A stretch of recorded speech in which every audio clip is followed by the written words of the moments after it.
Hello everyone. आज की class में हम देखेंगे वैदिक सभ्यता यानी कि वैदिक सिविलाइजेशन। कल की क्लास में हमने देखा था भारत के इतिहास में प्राचीन भारत को देखा था। प्राचीन भारत में हमने हड़प्पा सभ्यता को कल देखा था। जो आज का टॉपिक है वो हमारा वैदिक सभ्यता है। वैदिक सभ्यता को वैदिक काल भी कहते हैं। तो स्टार्ट करते हैं।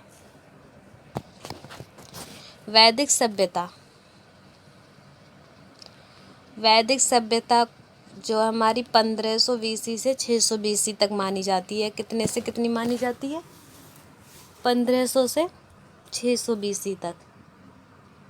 इसका जो समय काल है वैदिक सभ्यता का वो 1500 BC से 600 BC तक है। तो जो हमारी वैदिक सभ्यता है इसको दो भागों में बांटा है, पूर्व वैदिक काल और उत्तर वैदिक काल। पूर्व वैदिक काल और उत्तर वैदिक काल। जो हमारा पूर्व वैदिक काल है इसमें ऋग्वैदिक काल आता है, और जो हमारा उत्तर वैदिक काल है इसमें हमारे 3 जो वेद है, सामवेद, अथर्ववेद, यजुर्वेद, ये आते हैं। और जो ऋग्वैदिक काल में इसमें हमारा ऋग्वेद आता है और आर्य आते हैं। स्टार्ट करते हैं। वैदिक सभ्यता ग्रामीण सभ्यता थी। कैसी सभ्यता थी? ग्रामीण। जो हमारी वैदिक सभ्यता थी वो कैसी थी? ग्रामीण सभ्यता थी। वैदिक सभ्यता के लोग लेखन पद्धति से परिचित नहीं थे। किससे परिचित नहीं थे? लेखन पद्धति से। वैदिक सभ्यता के संस्थापक आर्य थे। संस्थापक कौन थे इनके? आर्य। किसके? वैदिक सभ्यता के। ऋग्वेद में 36 बार आर्य शब्द का उल्लेख हुआ है। कितनी बार उल्लेख हुआ है? 36 बार आर्य शब्द का उल्लेख। आर्य का मतलब श्रेष्ठ होता है। क्या होता है आर्य का मतलब? श्रेष्ठ। आर्य शब्द किसी जाति विशेष को नहीं बताकर समान भाषाओं को बोलने वाले लोगों का समूह को बतलाता है। किसको बतलाता है? वह किसी विशेष जाति को नहीं बताकर समान भाषाओं को बोलने वाले लोगों का समूह बतलाता है। आर्य लोग इंडो आर्यन भाषा बोलते थे। कैसी भाषा बोलते थे? इंडो आर्यन, जो आगे संस्कृत के रूप में जानी गई। किसके रूप में जानी गई? संस्कृत के रूप में। जो हमारे आर्य लोग थे वो कैसी भाषा बोलते थे? इंडो आर्यन भाषा बोलते थे, जो आगे चलकर संस्कृत के नाम से जानी गई। अब देखेंगे इनकी उत्पत्ति कैसे हुई। जो हमारे आर्य थे ये कहाँ से आए? इसको भी दो भागों में बांटा है, बाहर से आए और अंदर से। यानी कि बाहर से कहेंगे विदेशी थे। इसमें भी जो इतिहासकार हैं उनका अपना अलग अलग मत है। कुछ बोलते हैं एशिया माइनर यानी कि तुर्की, कुछ मध्य एशिया से बोलते हैं, कुछ उत्तरी ध्रुव से बोलते हैं। जैसे कि एशिया माइनर तुर्की जो इतिहासकार है वो मानते हैं कि जो हमारे यहाँ रहते हैं वहाँ से आए थे। जो कुछ का मानना है, जैसे मैक्स मूलर जर्मन के थे, इनका मानना है कि जो हमारे यहाँ रहते हैं मध्य एशिया से आए थे। लेकिन इसमें कुछ का है कि ये अंदर से यानी कि देसी थे। जो बताया अभी कि दो भागों में बांटा है, बाहर से आए और अंदर से आए। उत्पत्ति कैसे हुई? बाहर से जो विदेश में से जो बताया एशिया माइनर, और ये मध्य एशिया उत्तरी ध्रुव से आए, और जो अंदर से मतलब जो हमारे देसी थे। आगे देखते हैं। विवाद जो अभी बताया था, इसमें इतिहासकारों के मध्य विवाद है कि आर्य जो थे वो बाहर से आए। जैसे मध्य Asia Max Muller German. Asia Minor या तुर्की क्षेत्र में 1400 BC में बोगोज कोई अभिलेख मिलता है जिसमें 4 देवताओं के नाम इंद्र, वरुण, नित्र और नास्तेय का उल्लेख किया गया है। कौन से 4 देवता का उल्लेख किया गया है? इंद्र, वरुण, नित्र और नास्तेय। तो ये जो थे हमारे बोगोज को एक अभिलेख है, उसमें मिलता है इसका उल्लेख। तो अब देखते हैं उत्तरी ध्रुव आर्कटिक। ये किसका था? बाल गंगाधर तिलक। बुक कौन सी थी? Arctic home of Aryans. कौन सी बुक थी? आर्कटिक होम ऑफ आर्यंस, जो मांडले जेल है इसमें लिखा गया था। इस बुक को किसने लिखा था? बाल गंगाधर तिलक। देखते हैं तिब्बत, दयानंद सरस्वती, सत्यार्थ प्रकाश में। इन्होंने इसका वर्णन किस में किया है? सत्यार्थ प्रकाश में। अब जो दक्षिण, इसको किसने बोला है? गाइनर चाइल्ड्स ने बोला है। अब आगे देखते हैं वैदिक सभ्यता के बारे में जानकारी। स्रोत, यानी कि इसके जो वैदिक सभ्यता है इसके स्रोत क्या है? एशिया माइनर का बोगोज कोई अभिलेख, जो अभी ऊपर बताया था। दूसरा है वैदिक साहित्य। वैदिक साहित्य में जो है ये 4 आते हैं। कौन कौन से? वेद, पहला आता है वेद, दूसरा ब्राह्मण ग्रंथ, तीसरा आनंड्यक ग्रंथ और चौथा उपनिषद। उपनिषद में मतलब वेदांत जो आते हैं। तो इसमें पहला देखेंगे वेद। वेद क्या है? तो सबसे पहले वेद को देखते हैं। वेद शब्द विद धातु से बना है। किससे बना है? विद धातु से बना है, जिसका अर्थ जानना या ज्ञान प्राप्त करना होता है। वेद हम किसे कहेंगे? नॉर्मली भाषा में ज्ञान प्राप्त करना ही वेद कहलाता है। क्या बोल सकते हैं कि जो ज्ञान को अर्जित करते हैं उसे ही वेद कहते हैं। वेदों को श्रुति ग्रंथ भी कहा जाता है। कौन सा ग्रंथ? श्रुति ग्रंथ। किसको कहा जाता है? वेद को। क्योंकि लेखन लिपि के अभाव के कारण सदियों तक वेद गुरु शिष्य परंपरा में बोलने सुनने पर आधारित थी। जो हमारे वेद थे, जो ये किस पे आधारित थे? सुनने और बोलने पर आधारित थे। इसमें क्या था? लेखन लिपि, इसमें लिखा नहीं जाता था। जो लेखन लिपि थी इसका अभाव था। वेदों किस पे आधारित थे?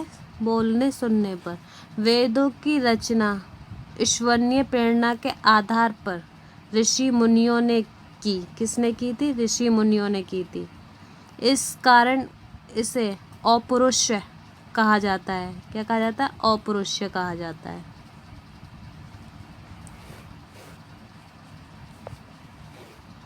आगे देखते हैं।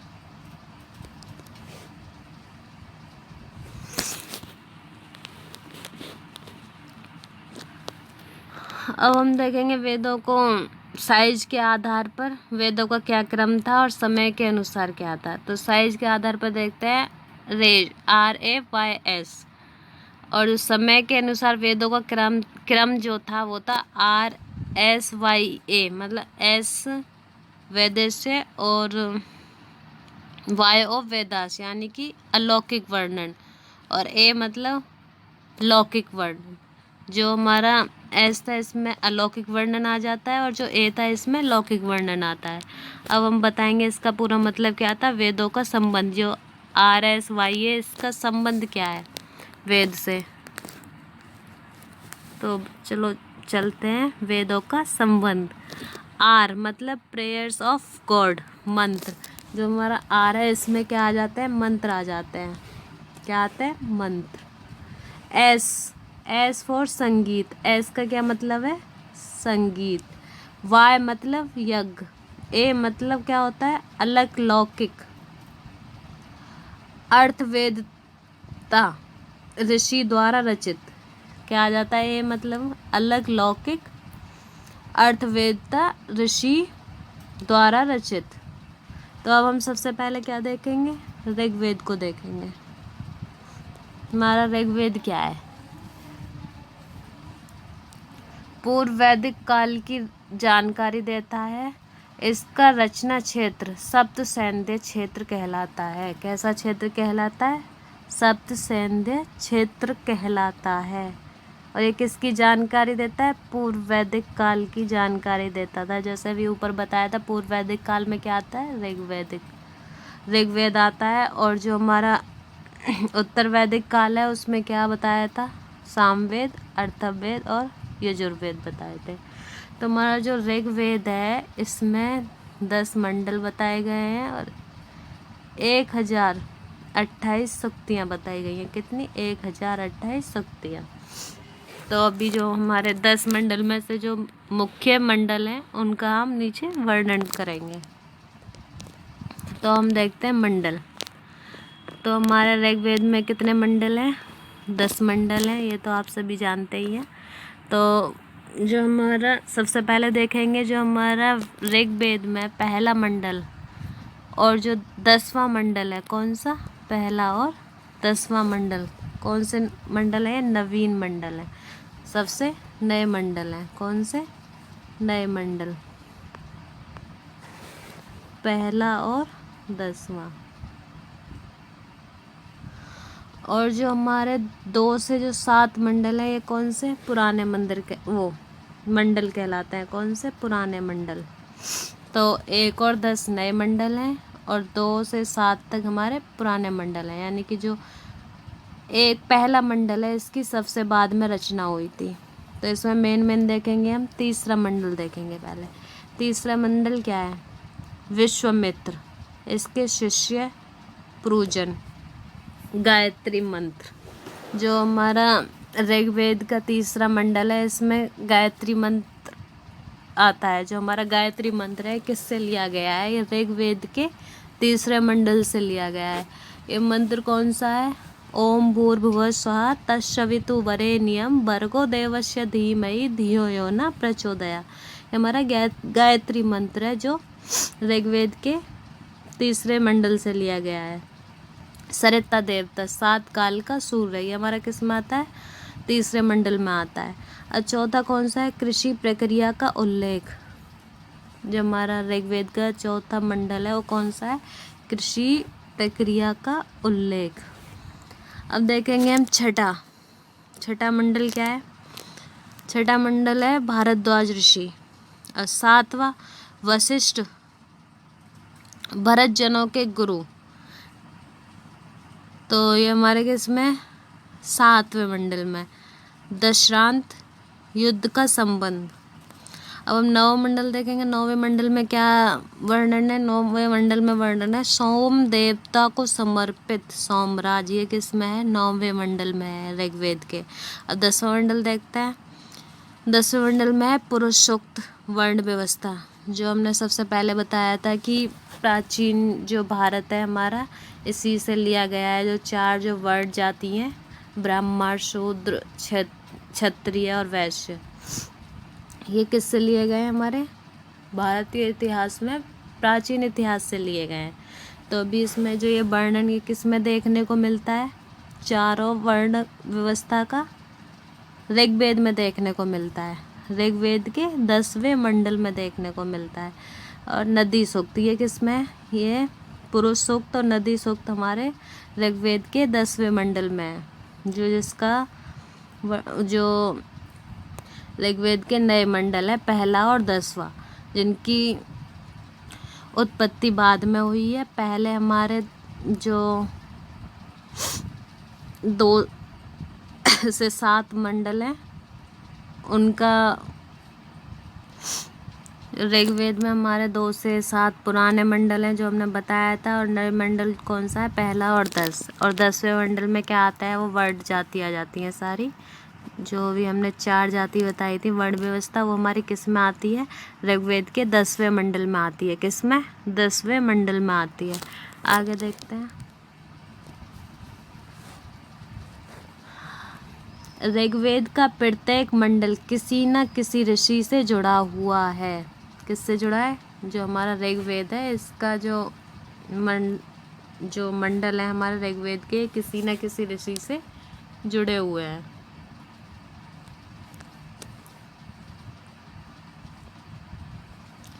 ऋग्वेद के प्रमुख होत्र वर्ग के पुरोहित थे। जो ऋग्वेद में प्रमुख होता जो होते थे, वो होत्र वर्ग के थे।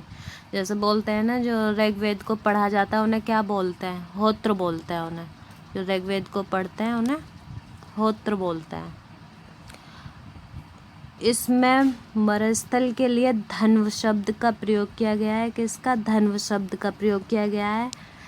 लोपामुद्रा, घोषा, सज्जी, पोलोमी, कलाकृति नामक 5 विदुषी स्त्रियों ने ऋग्वेद के कुछ रचनाओं की रचना की थी। कौन सी विदुषी स्त्रियों ने? हम देखेंगे सामवेद। सामवेद के कुल 75 सूक्तों को छोड़कर शेष सूक्त ऋग्वेद से लिए गए हैं और उन्हें गाने योग्य बनाया गया है। जो हमारा सामवेद है इसके कुल जो 75 सूक्तों को छोड़कर बाकी के जो सूक्त हैं उन्हें ऋग्वेद से लिया गया है और इन्हें गाने योग्य बनाया गया है। यह संगीत का प्राचीनतम काव्य है। जो प्राचीनतम का जो काव्य है संगीत का वो कौन सा है? सामवेद है। सामवेद के प्रमुख उद्गाता कहलाते थे। जो सामवेद के जो प्रमुख जिनका वो किया वो कौन कहलाते थे? उद्गाता कहलाते थे। अब देखेंगे हम यजुर्वेद। यह यज्ञ क्रियाओं की जानकारी देता है। जो हमारा यजुर्वेद है इसमें क्या आ जाता है? यज्ञ वगैरह आ जाते हैं। ये यज्ञ क्रियाओं की जानकारी देता है। किसकी जानकारी देता है? यज्ञ क्रियाओं की। इसके प्रमुख अर्थव्य कहलाते थे। क्या कहलाते थे? अर्थव्य कहलाते थे। यजुर्वेद गद्य तथा पद दोनों का योग्य है। जो हमारा यजुर्वेद है गद्य और पद दोनों इसमें आते हैं। यजुर्वेद के 2 प्रकार हैं, कृष्ण और शुक्ल। कौन से 2 प्रकार हैं? कृष्ण और शुक्ल। पहला कृष्ण, दूसरा शुक्ल। 0 0 का उल्लेख यजुर्वेद में है। जो हमारा 0 है 0 इसका उल्लेख कहाँ मिलता है? यजुर्वेद में मिलता है। अब आगे देखते हैं अर्थवेद।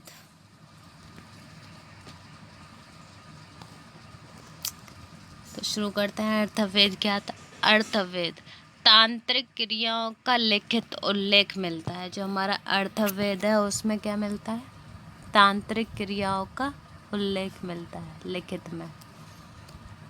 शैल्य क्रियाओं का उल्लेख मिलता है। जो हमारी शैल्य क्रियाएं इनका भी उल्लेख किसमें मिलता है? अर्थवेद में मिलता है।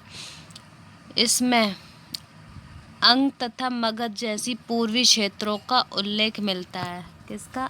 अंग तथा मगध जैसी पूर्वी क्षेत्रों का उल्लेख किसमें मिलता है? अर्थवेद में मिलता है। मगध के लोगों को ब्रात्व कहा गया है। क्या कहा गया है? ब्रात्व कहा गया है। तथा यहाँ के ब्राह्मणों को निचले दर्जे में स्थान मिलता है। कौन से दर्जे में स्थान मिलता है? निचले। अब देखेंगे हम ब्राह्मण ग्रंथ क्या थे।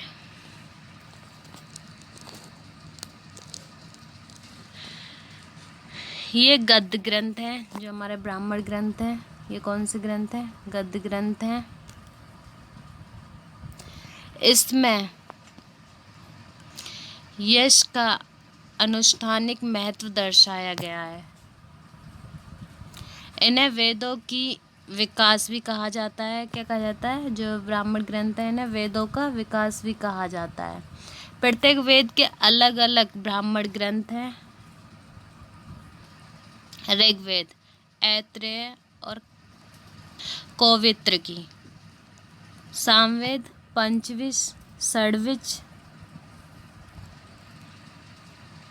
जैमिनीय, छांदोग्य जन्म व विवाह से संबंधित अनुष्ठान व देवताओं की स्तुतियों के बारे में बताया है। सामवेद में 4 बताया। अभी हम देखेंगे यजुर्वेद में क्या है। यजुर्वेद में कृष्ण, तैत्तिरीय, शुक्ल जो अभी बताए थे 2 थे, कृष्ण और शुक्ल। जो सतपथ, शुक्ल में कौन सा है? सतपथ और कृष्ण में तैत्तिरीय।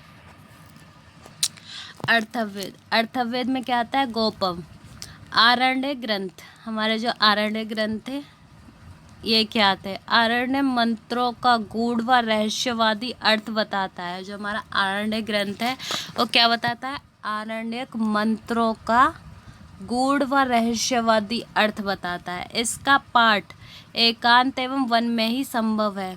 जो हमारा आरण्य ग्रंथ है इसका जो पाठ है कहाँ पे संभव है? एकांत व वन में ही संभव है।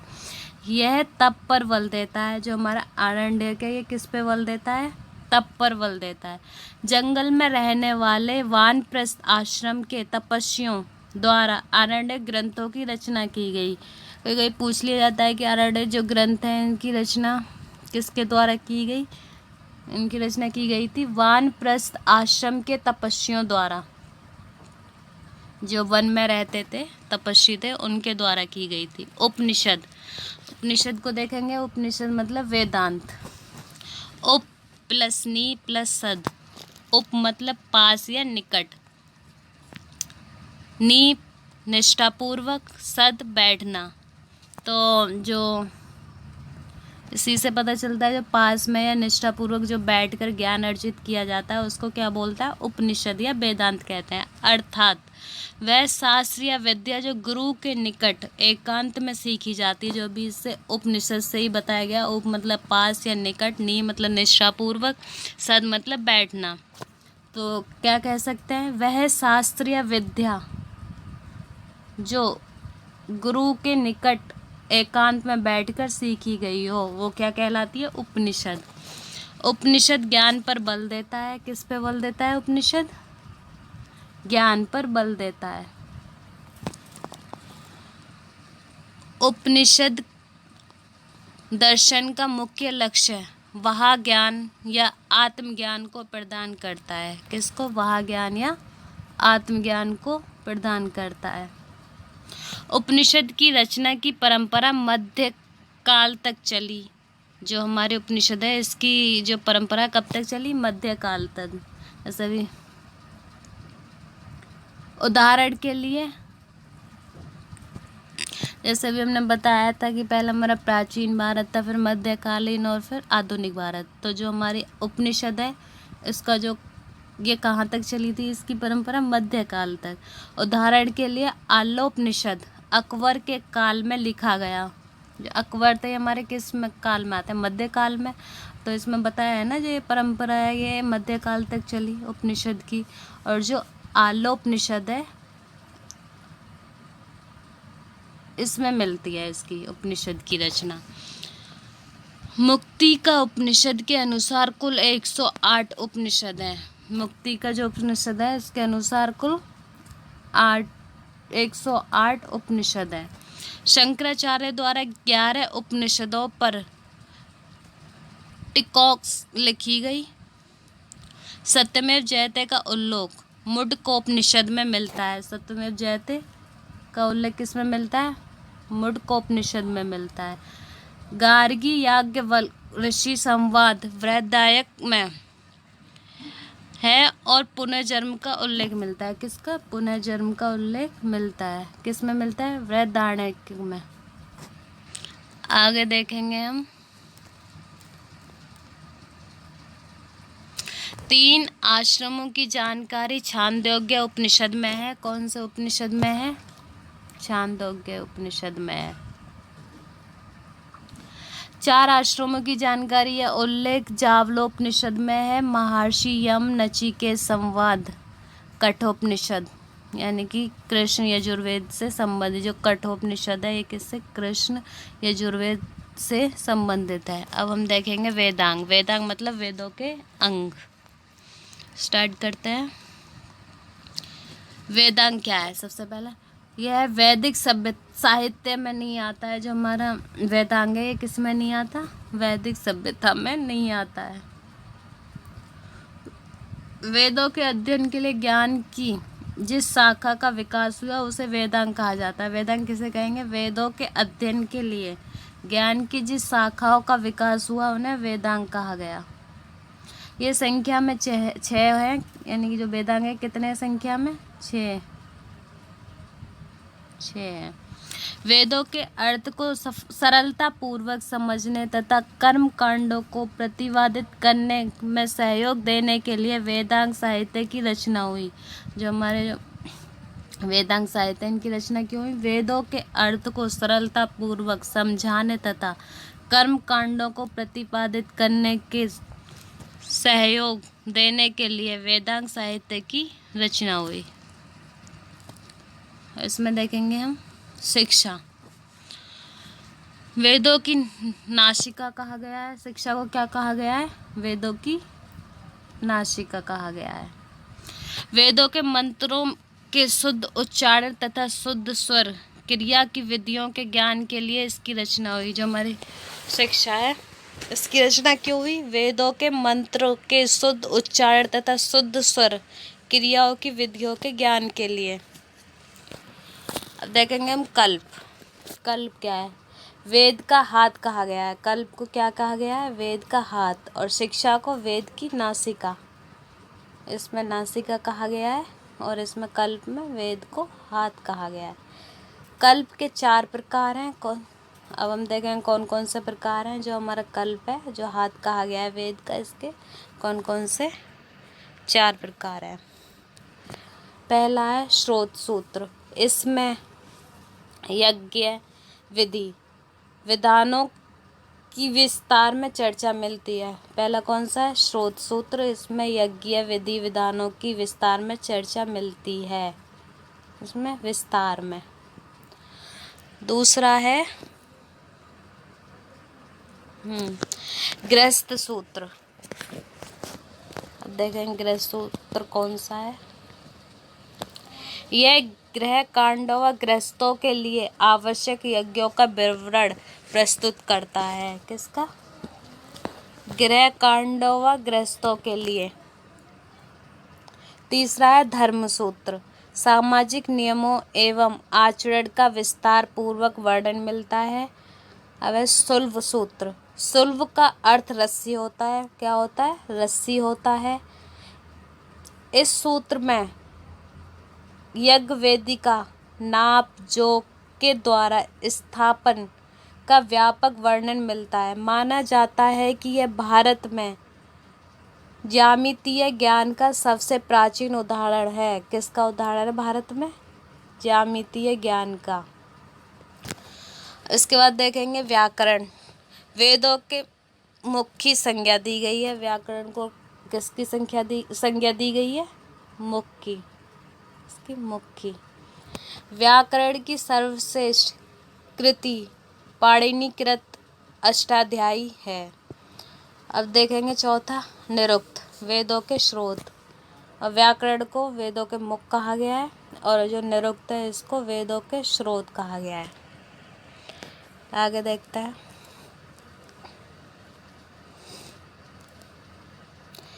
वेदों के कठिन शब्दों का संकलन निघंटु नामक ग्रंथ है।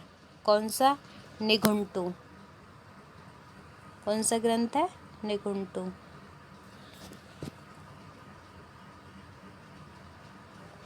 इसकी व्याख्या हेतु यास्क ने निरुक्त की रचना की थी। किसने की थी? यास्क ने। किसकी? निरुक्त की। छंद। वेदों के पैर। छंद को क्या कहा जाता है? वेदों के पैर कहा जाता है। 6 ज्योतिष। ज्योतिष वेदों के नेत्र। ज्योतिष में क्या कहा जाता है? ज्योतिष को वेदों के नेत्र। अब हम देखेंगे वेद, उपवेद, जन्मदाता। जो हमारे वेद हैं उनके उपवेद कौन से हैं और उनके जन्मदाता कौन है? सबसे पहले आता है ऋग्वेद, जो बताया था हमारा पूर्व वैदिक काल में आता है ऋग्वेद। और ये जो हमारे 3 वेद है, सामवेद, यजुर्वेद, अथर्ववेद, ये किस में आते हैं? ये हमारे उत्तर वैदिक काल में आते हैं। तो जो हमारा ऋग्वेद है ये पूर्व वैदिक काल में आता है। तो इसके उपवेद कौन कौन से हैं? ऋग्वेद का उपवेद कौन सा है? आयुर्वेद है। और इसके जन्मदाता कौन है? प्रजापति। दूसरा वेद है हमारा सामवेद। इसका उपवेद है गंधर्ववेद और इसका नारण्य कौन है? जन्मदाता है। अब तीसरा आता है यजुर्वेद। इसका उपवेद कौन सा है? धनुर्वेद। और इसके जो जन्मदाता है वो कौन है? विश्वामित्र। इसके बाद आता है अथर्ववेद। अथर्ववेद का उपवेद क्या है? शिल्पवेद। और इसके जन्मदाता कौन है? विश्वकर्मा। कौन है? विश्वकर्मा। तो अभी हम आपको बताया है कि वेद के उपवेद कौन है और इनके जन्मदाता कौन है। तो वेद को